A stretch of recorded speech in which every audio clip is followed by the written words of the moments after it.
रूप तुझे प्रेमे अलंगिन आनंदे पूजन भावे वाळिन म्हणे नावा त्वमेव माता पिता त्वमेव बंधुश्च सखा त्वमेव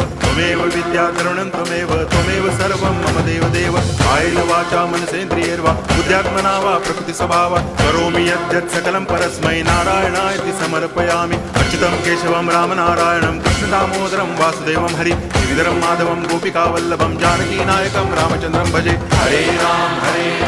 राम